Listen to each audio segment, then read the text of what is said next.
नमस्कार, मैं हूं पंकज कुमार। टीवी 9 के डिजिटल प्लेटफॉर्म पर आपका स्वागत है। बंगाल में दूसरे चरण का मतदान पूरा हो चुका है और दूसरे चरण की वोटिंग के बाद बंगाल का माहौल क्या है, वहां की जनता का मूड क्या है और जिस चुनाव पर पूरे देश की नजरें लगी हैं वो किस दिशा की तरफ जाता दिख रहा है।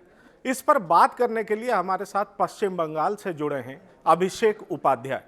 चुनाव के दौरान अभिषेक बंगाल के दौरे पर हैं और उन्होंने बंगाल के हर इलाके में जाकर जनता का मूड भांपने की कोशिश की है।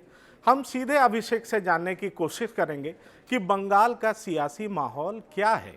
अभिषेक, पश्चिम बंगाल में दूसरे चरण का मतदान भी गहमा गहमी से भरा रहा, लेकिन एक बात जो हैरान करने वाली है कि एक तरफ तो ममता बनर्जी नंदीग्राम में चुनाव के दरमियान विक्ट्री का साइन बनाते हुए अपने वोटर्स को आश्वस्त करती दिखती हैं कि उनकी जीत पक्की है, वहीं ये भी आरोप लगाती हैं कि चुनावों में रिगिंग हो रही है। सीआरपीएफ के जवानों की तैनाती पर सवाल खड़े करती हैं। पीएम मोदी की रैलियों को लेकर चुनाव आयोग से शिकायत करती हैं। तो ममता बनर्जी के इस कॉन्ट्राडिक्शन को आप किस तरह से देखते हैं अभिषेक? देखिए पंकज, इस विरोधाभास के पीछे कुछ खास वजह हैं। 3 बड़े कारण हैं जो कि ममता बनर्जी को खासे परेशान कर रहे हैं नंदीग्राम में। पहली बड़ी वजह यह है कि शुभेंदु अधिकारी नंदीग्राम में उनकी एक बड़ी ताकत रहे हैं और ये ताकत उनसे चुनाव के पहले ही छिटक गई। अब वहाँ का जो पूरा काडर है वो काडर शुभेंदु अधिकारी का तैयार किया हुआ है। अधिकारी परिवार का दबदबा रहा है, वर्चस्व रहा है। ममता बनर्जी खुद ये कहती हैं कि वो उस इलाके में उन्होंने कोई दखल नहीं रखा क्योंकि अधिकारी ब्रदर्स ने उनको जाने नहीं दिया। अब ऐसे में वहाँ जो लॉयल्टी फैक्टर है वो अधिकारी परिवार के साथ है, पहली बात। दूसरी बात ये है कि जो लोग ममता बनर्जी के साथ में इसके बावजूद खड़े रहे, टीएमसी के जो नेता नंदीग्राम के मैं नाम ले रहा हूँ, शेख सुफियान का नाम ले, अबू ताहिर का नाम ले, सोएम काजी का नाम ले, इन सब के खिलाफ आज की तारीख में वारंट जारी है। इन्हें पुलिस ढूंढ रही है। इनके खिलाफ जो पुराने आपराधिक मामले थे जो कि ममता बनर्जी सरकार ने बंद करवा दिए थे, वो उनका आरोप है कि शुभेंदु अधिकारी ने फिर से रीओपन करा दिए हैं, तो उनके खिलाफ वारंट इस समय जारी है। वो खुल के सामने नहीं आ सकते हैं। तो जो लोकल सपोर्ट बेस उनको चाहिए वो सपोर्ट बेस भी उनको उस हिसाब से नहीं मिल पा रहा। और एक बड़ी वजह जो है वो है ध्रुवीकरण। जिस तरह से वहाँ पर ध्रुवीकरण का माहौल बना है, जिस तरह से बयान दिए गए हैं, जिस तरह से पुरानी बातें दोहराई गई हैं, तुष्टीकरण का मुद्दा उछला है, उसने नंदीग्राम को ऐसा माना जा रहा है कि दो हिस्सों में बांट दिया है। और ये जो डिवीज़न है, ये डिवीज़न परेशान करने वाला है, क्योंकि नंदीग्राम का जो वहाँ का जो सामुदायिक विभाजन है, वो सामुदायिक विभाजन इस ध्रुवीकरण की स्थिति में ममता बनर्जी को और ज़्यादा परेशान करता है। और ये एक बड़ी वजह मानी जा रही, जिस तरह से रिगिंग की और तमाम बातें सामने वहाँ पर आई हैं, जो आरोप लगाए गए हैं। अभिषेक, हम आपसे जानना चाहेंगे कि क्या ममता बनर्जी के लिए बीजेपी ने जो प्लान बनाया था वो कामयाब होती दिख रही है? मेरा मतलब है कि बीजेपी ममता बनर्जी को प्रो मुस्लिम के साथ साथ एंटी हिंदू करार देना चाह रही थी। क्या आपको लगता है कि बीजेपी इस कोशिश में कामयाब हो रही है? जिस तरह से ममता बनर्जी ने पिछले दिनों चंडी पाठ से लेकर के अपना गोत्र तक बताया, उससे तो यही लगता है। आप क्या देखते हैं और क्या जनता भी इस लाइन पर सोचने लगी है? अभिषेक, जरा इस पर विस्तार से प्रकाश डालें। देखिए पंकज, नंदीग्राम में यही एक बड़ा मुद्दा रहा है जिसका नाम है तुष्टीकरण। शुभेंदु अधिकारी लगातार इस बात का आरोप लगाते रहे कि ममता बनर्जी ने जम करके तुष्टीकरण किया है। यहाँ तक कि जब ममता बनर्जी ने मंदिर दर्शन शुरू किए तो उन्होंने आरोप लगाया कि ये दर्शन अब कर रही हैं जब चुनाव है, ना इसके पहले कभी आई, ना ये चुनाव के बाद कभी आएंगी। और उसके बाद जब ममता बनर्जी ने चंडी पाठ किया उसको लेकर के उन्होंने सवाल खड़े किए। उन्होंने यहाँ तक कहा कि योगी आदित्यनाथ इनको सिखाएंगे कि चंडी पाठ कैसे किया जाता है, इनको तो परंपराओं की जानकारी भी नहीं है। तो ये एक बड़ा वहाँ पर एक बड़ा मुद्दा बन गया। और शुभेंदु अधिकारी की ओर से इस तरह के कई उदाहरण दिए गए कि किस तरह से देखिए एक खास समुदाय को प्रमोट किया जा रहा है, दूसरे समुदाय का नुकसान किया जा रहा है, उन पे ध्यान नहीं दिया जा रहा है, उन पे सिर्फ इलेक्शन के समय में उनके फ़ायदे के लिए बातें की जा रही हैं। तो ये जो आरोप थे, ये आरोप लगातार गहराते गए। और उसके साथ ही में कुछ ऐसे डेवलपमेंट्स हुए जैसे कि जो जुड़ गए, जैसे कि ये जब ये जनवरी की बात है जब जय श्री राम का मामला हुआ था, जिस जय श्री राम का नारा लगाया गया था और ममता बनर्जी ने इस बात पर एतराज़ किया था कि उनको इस तरह से अपमानित किया जा रहा है वहाँ बुला करके। जिस नेताजी सुभाष चंद्र बोस की जयंती का कार्यक्रम था वो भी आकर के जुड़ गया कि देखिए वो जय श्री राम पर भड़क जाती हैं, वो दूसरी जो प्रतीक होते हैं, जो वाक्य होते हैं, उनमें वो प्रसन्न होती हैं। तो ये एक पूरा एक नैरेटिव वहाँ पर दिखाई दिया। ममता बनर्जी ने इसको काउंटर करने की कोशिश की, उन्होंने भी कई मंदिर दर्शन किए, चंडी पाठ किया, अपने गोत्र तक का उन्होंने जिक्र कर दिया। लेकिन बीजेपी का ये मानना है कि देर हो चुकी है, आपका जो पुराना इतिहास है वो आपके खिलाफ जा रहा है। तो ये एक वहाँ एक इशू बना हुआ, और ये इसलिए भी महत्वपूर्ण है क्योंकि नंदीग्राम का, देखिए नंदीग्राम को समझना ज़रूरी है। नंदीग्राम में करीब 30% के करीब अल्पसंख्यक आबादी है, मुस्लिम आबादी है, 70% वहाँ बहुसंख्यक हिंदू हैं। तो अगर ये नैरेटिव बनता है और इस नैरेटिव के आधार पर वहाँ वोटिंग हो जाती है तो ये बड़ी मुश्किल है ममता बनर्जी के लिए। तो ये एक बड़ी वजह मानी जा रही है जो वहाँ पर जिस तरह की चीज़ें वहाँ सामने आई हैं। दरअसल 2019 के लोकसभा चुनाव के दरमियान अभिषेक, लेफ्ट का बड़ा वोट शेयर बीजेपी के तरफ शिफ्ट हो गया था। इस बार विधानसभा चुनाव में लेफ्ट, कांग्रेस और पीरजादा की पार्टी मिलकर चुनाव लड़ रही है। तो क्या आपको लगता है कि बंगाल में त्रिकोणीय संघर्ष है, या फिर आपको मुकाबले में टीएमसी और बीजेपी ही दिखाई पड़ रही है? देखिए पंकज, मेरा मानना है कि नंदीग्राम का ये पूरा मुकाबला जो है वो टीएमसी बनाम बीजेपी का, और नंदीग्राम का क्यों हम मान के चलें, बंगाल की अधिकतर सीटों पर यही स्थिति है कि ये मुकाबला जो है ये बीजेपी बनाम टीएमसी का है।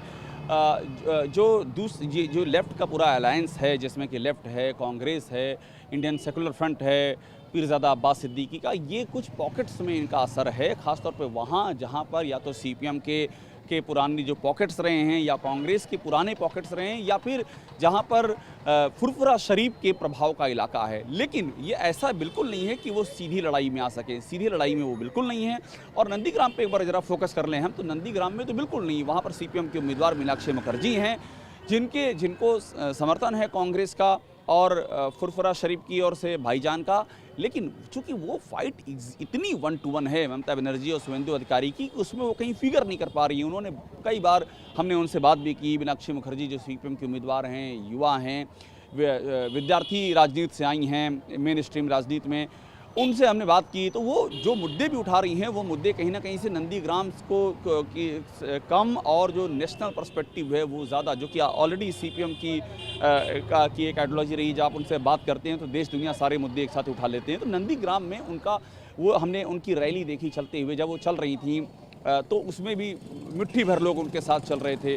तो ये एकदम क्लियर है। लेकिन वो इसलिए इम्पॉर्टेंट हैं, सीपीएम यहाँ पर इसलिए इम्पॉर्टेंट है कि अगर ममता बनर्जी और शुभेंदु अधिकारी के बीच में ये फाइट क्लोज जाती है तो वोटों का बंटवारा वो कितना करती हैं और किस तरफ से करती हैं, ये एक बड़ी देखने वाली बात रही होगी। सीपीएम के खिलाफ ही नंदीग्राम से बहुत बड़ा आंदोलन बिल्डअप हुआ था, जिसके सहारे ममता बनर्जी सत्ता में आई थी।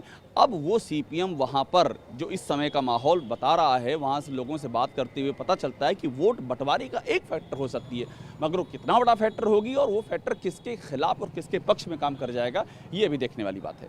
देखिए, दूसरे चरण में नंदीग्राम में वोटिंग पूरी हो चुकी है। दूसरे चरण की वोटिंग को देखकर आपको क्या लगता है कि ममता का नंदीग्राम से लड़ना क्या राजनीतिक भूल साबित होने वाला है? जिस तरह से उन्हें नंदीग्राम में कैंप करना पड़ा और जिस तरह बीजेपी नेता से मदद मांगने वाला ऑडियो वायरल हुआ, ऐसे में आपको क्या लगता है अभिषेक? देखिए पंकज, अब ये भूल है या नहीं, ये तो इसके लिए 2 मई का इंतजार करना पड़ेगा। लेकिन कुछ फैक्टर पे बात ज़रूर करते हैं, जो फैक्टर ये बताते हैं कि ये हुआ क्या है और ममता बनर्जी ने किस तरह से वहाँ पर प्रचार किया है। अब जैसे कि पूरे 5 दिन उन्होंने वहाँ पर कैंप किया। सेकेंड फेज़ के दौरान, सेकेंड फेज में कुल 30 सीटें हैं। 30 सीटों में अगर टीएमसी की जो सबसे बड़ी प्रचारक हैं, सबसे बड़ा चेहरा है, वो एक सीट पर आकर के 5 दिन तक रुक जाएं तो इसका असर क्या होगा, ये सवाल अब पूछे जा रहे हैं। उन बाकी की 29 सीटों का क्या होगा, क्योंकि बीजेपी के पास उन 29 सीटों में घुमाने के लिए बहुत सारे चेहरे हैं, पीएम से लेकर के और अमित शाह, मिथुन चक्रवर्ती, योगी आदित्यनाथ, ये वो चेहरे हैं जो इन दिनों काफ़ी घूम रहे हैं, और भी हैं। लेकिन जब टीएमसी की बात आती है तो एक ही बड़ा चेहरा है, ममता बनर्जी। और ममता बनर्जी, इसको स्वीकार करना पड़ेगा, बड़ी मेहनत कर रही हैं, वो जा के प्रचार कर रही हैं, रोड शो कर रही हैं, पैर में चोट के बावजूद कर रही हैं। लेकिन अब ये स्ट्रेटजी की बात है, 5 दिन एक सीट को देना ये बताता है कि उस सीट पर ये लड़ाई वो भी मानती हैं कि फंसी हुई है। अगर आसान सी होती तो अपना प्रचार करती रहती हैं और आखिरी के एक दिन पहले या किसी भी एक दिन या 2 दिन आकर के वहाँ पर वो अपनी बात कहती हैं। लेकिन 5 दिन उनको रहना पड़ रहा है। और फिर जिस तरह से वो मतदान के दिन उनका रुख सामने आया, वो पैरामिलिट्री फोर्सेस पर भी उन्होंने अपना गुस्सा निकाला, उन्होंने इलेक्शन कमीशन पे गुस्सा निकाला, वोटिंग में चीटिंग की बात कर दी, दुनिया भर की ये जहाँ पहुँची उनके वहाँ पर उन्होंने वहाँ पर शोर किया, उससे वोटिंग भी रुकी वहाँ पर। तो ये सब चीज़ें ये बता रही हैं कि वाकई नंदीग्राम की सीट ने ममता बनर्जी को रोक दिया है। अब ये किस कदर रोका है और उस रोकने से क्या नंदीग्राम में उनको एडवांटेज हो रहा है? कहीं ऐसा तो नहीं कि नंदीग्राम में एडवांटेज हो रहा है लेकिन बाकी जगहों पर डिसएडवांटेज हो रहा है? ये सारे फैक्टर हैं जिनके लिए हमें 2 मई तक का इंतजार करना पड़ेगा। एक बड़ी बात जिसका सभी जवाब जानना चाहते हैं अभिषेक, वो ये है कि ममता बनर्जी सभी पॉलिटिकल पार्टी से अपील करती हैं कि बीजेपी के खिलाफ सभी को एकजुट होना चाहिए। आप इसको किस तरह से देखते हैं? क्या बीजेपी के साथ लड़ाई में ममता बनर्जी अपने आप को कमजोर महसूस करने लगी हैं? देखिए पंकज, ममता बनर्जी ये कुछ चीज़ें तो हैं जो कि इस पूरे समीकरण में मायने रखती हैं और जो कि ममता बनर्जी की एक ख्वाहिश थी, उनकी एक इच्छा थी।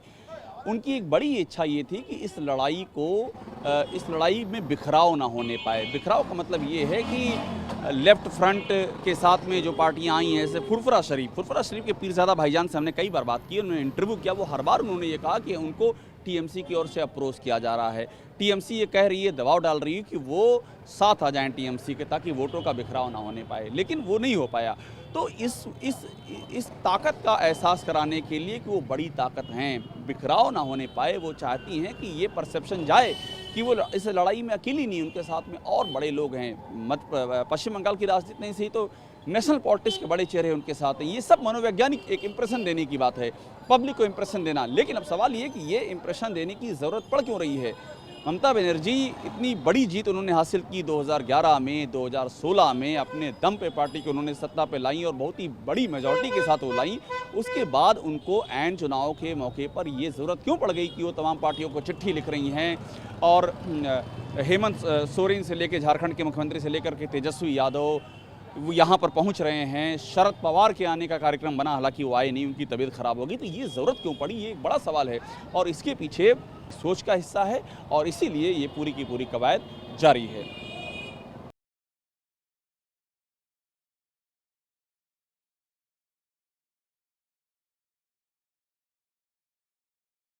आपकी सेहत आपकी बात। देखिए कैसे रहें फिट मेरे साथ। खान पान, स्ट्रेस, डिप्रेशन पर अब जरूरी है बात। मैं हूं doctor Shikha Sharma. TV9 digital पर देखिए मेरे साथ। आप फिट तो सब हिट।